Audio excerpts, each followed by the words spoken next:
Bonjour à tous, salut et soyez les bienvenus. Je fais cette vidéo pour que vous soyez prêts pour Noël tout simplement. Vous savez, cette fête où entre familles on se raconte des anecdotes et on fait aussi le bilan de l'année. Si vous voulez paraître intelligent et cultivé aux yeux de tonton et mamie, ne manquez pas ces vidéos. La blockchain et les crypto-monnaies ont été l'un des sujets qui ont fait toute l'actualité économique de l'année 2018 et c'est ce dont je vais vous parler. J'aimerais que vous soyez prêts pour le réveillon. Vous allez voir, vous allez en épater plus d'un. Alors, leçon 1, la blockchain, c'est quoi, qui, comment, pourquoi? La blockchain est la technologie qui sous-tend la monnaie numérique Bitcoin, mais elle a des applications en croissance et peut être utilisée dans de nombreux domaines.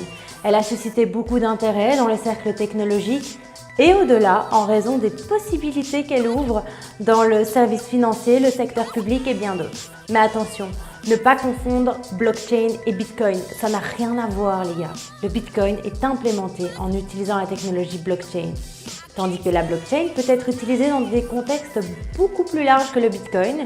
Le terme blockchain désigne la combinaison d'un certain nombre de technologies, comme par exemple la structure de données blockchain, la cryptographie à clé publique, livre distribué et le mécanisme de consensus. Bon, pour pas trop vous embrouiller, je vais commencer par le commencement, la structure de données blockchain. La blockchain est un type particulier de structure de données. En d'autres termes, les données sont définies et construites en blocs successifs. Chacun des blocs de données comprend un petit morceau de données qui vérifie le contenu du bloc précédent. Par conséquent, si l'on tente de modifier un bloc antérieur dans la chaîne, tous les blocs suivants cessent de correspondre. Imaginez que la base de données ressemble à une pièce de Lego qui suit une séquence. Rouge, blanc, vert.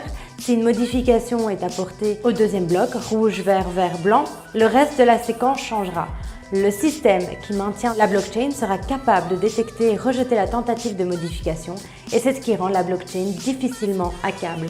En gros, on ne peut pas modifier une info dans la chaîne sans se faire prendre d'une manière ou d'une autre. Dans ma prochaine vidéo, je vous expliquerai une autre technologie de la blockchain qui est la cryptographie à clé publique. D'ici là, portez-vous bien. À très bientôt.